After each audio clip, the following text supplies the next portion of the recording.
Hello guys, welcome to my YouTube channel. तो हम लाए मैंने इस सीज़न 1 का पार्ट 12।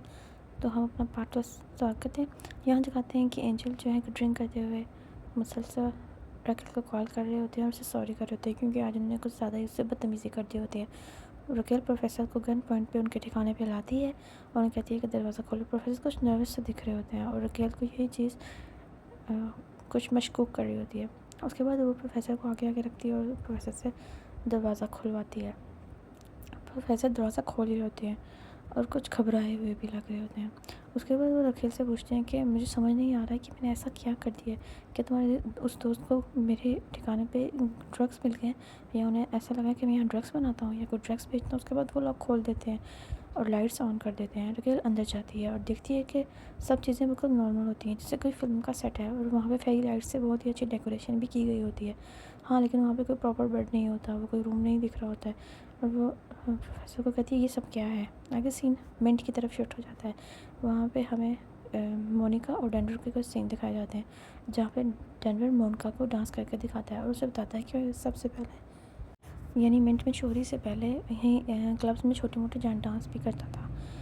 यहाँ हम गाड़ी में एंजल को देखते हैं जो कि रकील को कॉल कर रहे होते हैं लेकिन कॉल नहीं मिल रही होती है, इसलिए वो उसे उससे वॉइस मैसेज भेज जा रहे होते हैं जिसमें उससे माफ़िया मांग रहे होते हैं और उसे कह रहे होते हैं कि उसको किस किस पे शक है और वो क्या क्या गलती करते रहे हैं और उससे कितनी मोहब्बत करते हैं और मुसलसल ड्रिंक भी कर रहे होते हैं। आगे रकेल प्रोफेसर को सॉरी कहती है। वो सारा घर चेक कर चुकी होती है और उसे कुछ भी चीज़ मशकूक नहीं लगती है तो उससे कहती है कि मुझे अपना साइडर टेस्ट करो क्योंकि एंजल ने उसको कहा होता है कि वो साइडर भी असल में कोई साइडर नहीं है। यहाँ सीन हमें दोबारा एंजल की तरफ दिखाता है जो कि मुसलसल ड्रिंक कर रहे होते हैं। आप ऑलमोस्ट ड्रंक हो चुके होते हैं, वो ड्राइव करने के हाल में तो बिल्कुल भी नहीं होते हैं।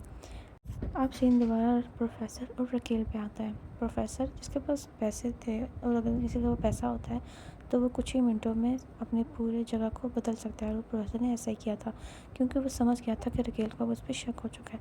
उसके बाद वो रकेल को अपना साइडर टेस्ट करवाता है और वो पीने के बाद रकेल कुछ शर्मिंदा सी दिखाई देती है। वो अपनी घर वापस रख देती है और उसे कहती है कि आई एम सॉरी, मैंने आज की शाम बर्बाद कर दी है। और प्रोफेसर कहता है नहीं कोई बात नहीं, तुम पुलिस वाली हो और पुलिस वालों को यही काम होता है कि शक करना। वो यहाँ वहाँ घूमती है और कहती है मुझे समझ नहीं आ रहा मैं तुम्हें क्या बोलूँ, मैंने बेबुनियाद ही तुम पे इल्ज़ाम लगा दिया और मैं तुमसे कुछ भी बोलने के काबिल नहीं हूँ।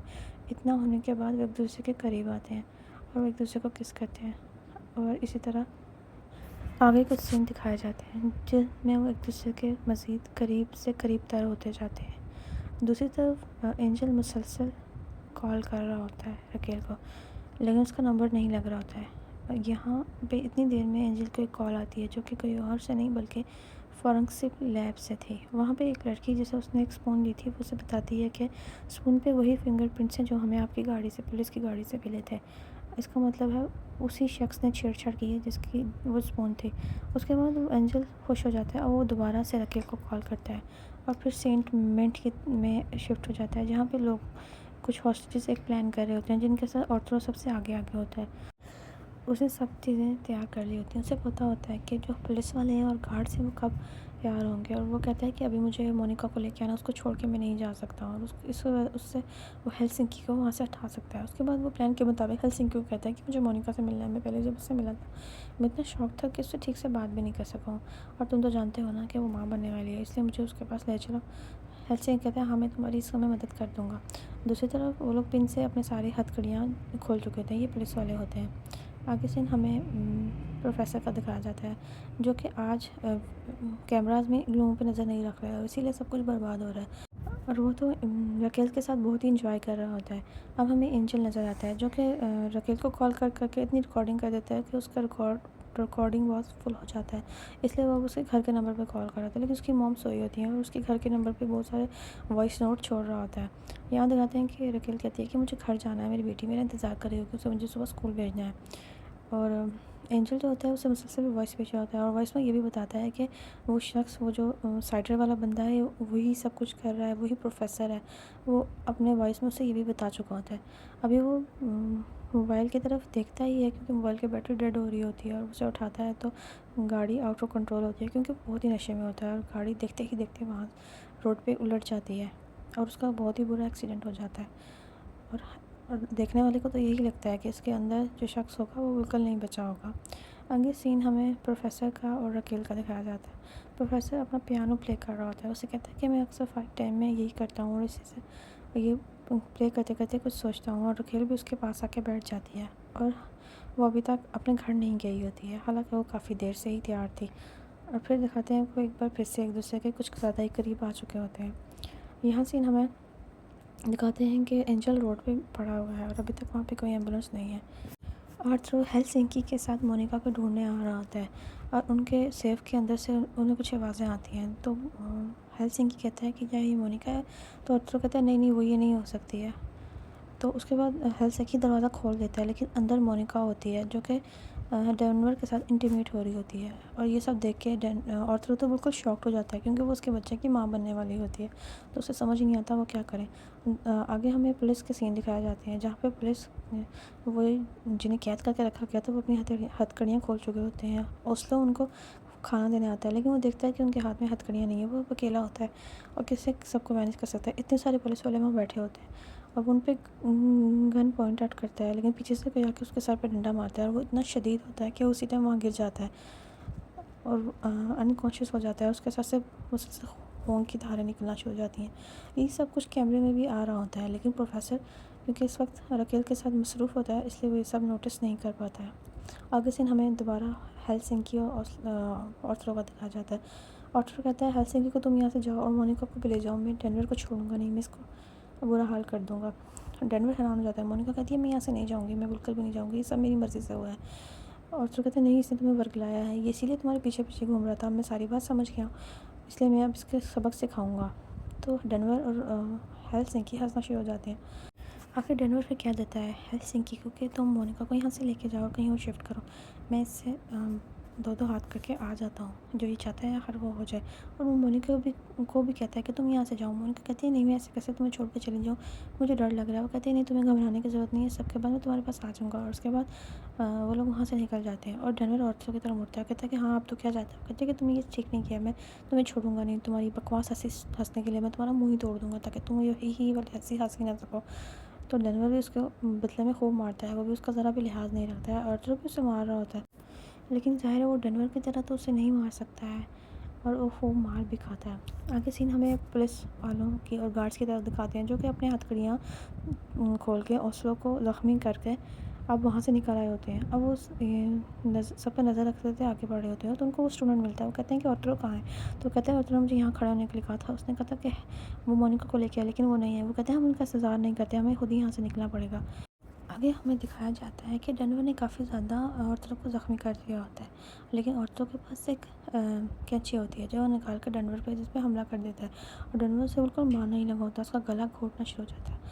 तो वो कहता है कि तुमने ये ठीक नहीं किया है, मैं तुम्हें ज़िंदा नहीं छोड़ूंगा और तुम्हें मुझसे कोई भी नहीं बचा सकता है। और मुझसे उसका गला दबाया जा रहा होता है और तो जिसको मौत अपने सामने ही नज़र आती है, वो आखिरी मोमेंट पे कह देता है कि वो सब लोग भाग रहे हैं, 20 लोग भाग रहे हैं और वो लोग ये सब कब से प्लान कर चुके हैं। तो डेनवर से वहीं छोड़ता है और भागता है सबको ये सब बताने के लिए, और फिर हमें डेनवर भागते हुए दिखाई देता है। आगे सीन उन्हीं पुलिस वालों का दिखाया जाता है, जो कि काफ़ी आगे तक आ चुके होते हैं और अभी तक इस सब किसी ने भी नज़र नहीं रखी होती है। डेनवर वहाँ पहुँचता है और उनको बताता है कि वो 20 हॉस्टेजेस भाग रहे हैं, वो भी नीचे पीछे के रास्ते से। आगे दिखाते हैं पुलिस वालों जो कि सारे गन्स के बारे में सब कुछ जानते हैं, उन्हें पता होता है कौन सी चीज़ असली है कौन सी नकली है। बर्लिन उसके बाद प्रोफेसर को कॉल करता है, लेकिन प्रोफेसर क्योंकि मसरूफ़ होने की वजह से कॉल नहीं पिक कर पाता है। आगे दिखाते हैं वो गार्ड्स इन पे फायरिंग कर रहे होते हैं, उनको आग अपने नज़दीक ही नहीं आने दे रहे होते हैं। प्रोफेसर अपनी कॉफ़ी का मग हाथ में लेके कैमरास के आगे आता है और एकदम कैमरे की तरफ देखता है, तो उसको शौक लगता है। वो देखता है किस तरह सारे भाग रहे हैं और किसी के भी हाथ में नहीं आ रहे हैं। उसके बाद वो कॉल करना शुरू करता है, लेकिन उसका कोई फ़ायदा नहीं होता। और फिर हम देखते हैं कि ये पुलिस वाले और गार्ड एक छोटा सा धमाका करके दरवाज़ा खोल के बाहर निकल जाते हैं। और बाहर जो कि एनवायरनमेंट के बाहर पुलिस की टीम हमेशा तैयार रहती है। उनको भी चोर समझती है, क्योंकि उनका भी गेटअप ऐसा ही होता है। लेकिन उसके बाद वो उनकी दूर से शिनाख्त कर लेते हैं, उन्हें पता चलता है कि सारे हॉस्टेजेस ही हैं और वो उनके ही चेहरे वो देख के स्कैन करते हैं। उसके बाद पुलिस को ऑर्डर देते हैं कि हाँ ये सब हॉस्टेजेस ही हैं, इनको एहतियात से यहाँ पे लेके आया जाए। दूसरी तरफ हमें रकेल दिखाई जाती है, जिसको इस सब के बारे में कोई इल्म नहीं होता है। वो अपनी एक बहुत स्पेशल नाइट एंजॉय करने के बाद बहुत ही रिलैक्स होती है और एक रेस्टोरेंट में बैठी कॉफ़ी पी रही होती है और अपने आप को आईने में देख रही होती है। दूसरी तरफ पुलिस और एम्बुलेंस जो होती है वो एंजल के पास ही पहुंच चुकी होती है। उसे एम्बुलेंस और स्ट्रेचर पे डाल के हॉस्पिटल लेके जाया जा रहा होता है। उसकी काफ़ी हालत नाजुक होती है।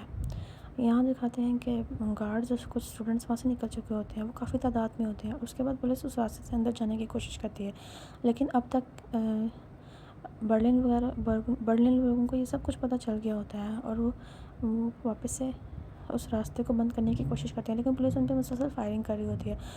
मॉस्को वगैरह भी ये सब हैंडल नहीं कर पा रहे, तो उन्हें समझ नहीं आ रहा था कि अब उन्हें क्या करना चाहिए। दूसरी तरफ हमें रकेल दिखाई जाती है, जो कि आईने में अपने आप को देख के बहुत ही खुश हो रही होती है और उसे लग रहा है कि अब उसकी लाइफ बिल्कुल परफेक्ट है। इतनी देर में वो जब वो वहाँ से बाहर आती है तो न्यूज़ चल रही होती है कि एंजल जो कि एक सीनियर ऑफिसर है वो बहुत ही ज़्यादा ज़ख्मी है और कुछ हॉस्टेजेस जो हैं वो मिनट से भागने में भी कामयाब हुए हैं। वो ये सब देख के शॉक हो जाती है। उसे समझ नहीं आता कि ये क्या हो गया एक ही रात में, और फिर वो भाग के हॉस्पिटल जाती है और फिर किसी से पूछ के उस रूम में जाती है जहाँ पे एंजल एडमिट होता है। वो अब काफ़ी बेहतर होता है, लेकिन वो अभी तक बेहोश होते हैं और क्योंकि उनके दिमाग पे बहुत सारी चोटें आई होती हैं। वो अंदर जाती है तो अंदर उनकी बीवी बैठी होती है।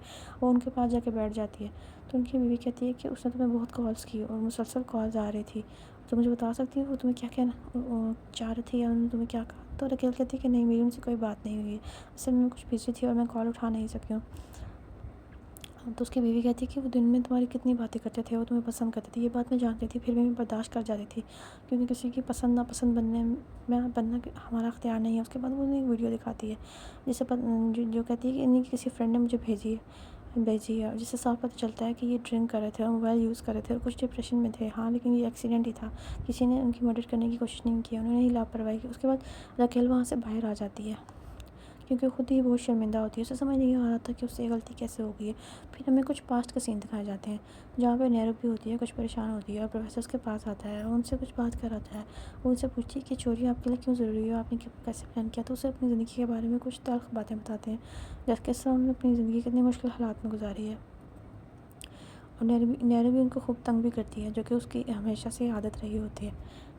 उसके बाद प्रोफेसर उससे कुछ समझाते हैं और अपने बारे में बहुत सी बातें बताते हैं और ये भी बताते हैं कि किस तरह ये चोरी उनकी ज़िंदगी का सबसे बड़ा मकसद है। उन्होंने अपनी सारी ज़िंदगी तकरीबन यही सब प्लान करने में गुजार दी है।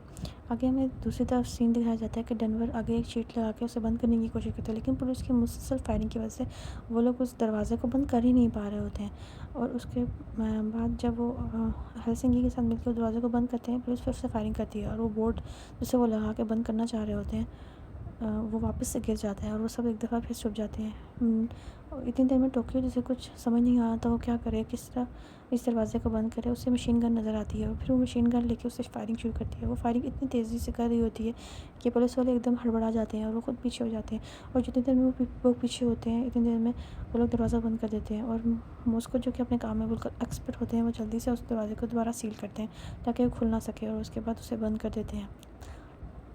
इस तरह सबकी कोशिशों के बाद वो दरवाज़ा बंद हो जाता है और सब कुछ रिलैक्स होते हैं और खुल के सांस लेते हैं। फिर दिखाते हैं कि और इस सब के बाद हेलसिंकी का ख्याल आता है कि ओस्लो तो यहाँ पे है ही नहीं, और वो ओस्लो ढूंढने के लिए यहाँ वहाँ भाग रहा होता है। उसे मुसलसल आवाज़ें दे रहा होता है और उसे देख रहा होता है, लेकिन उसे कहीं भी नज़र नहीं आता है। फिर नैरो भी उसे बताती है कि वहाँ जाके देखो जहाँ पे उसकी ड्यूटी थी, और फिर वो भाग के नीचे जाता है जहाँ पे पुलिस वालों को बंद करके रखा गया था।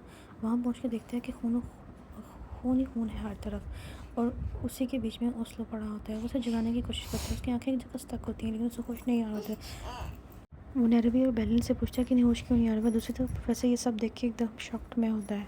वो भी समझ चुका होता है कि उसकी एक गलती एक ही खूबसूरत रात की वजह से कितना कुछ बर्बाद हो गया और किसी की शायद जान भी जाने वाली है। और ये एपिसोड यहीं ख़त्म होती है। नेक्स्ट के लिए चैनल सब्सक्राइब ज़रूर कीजिए।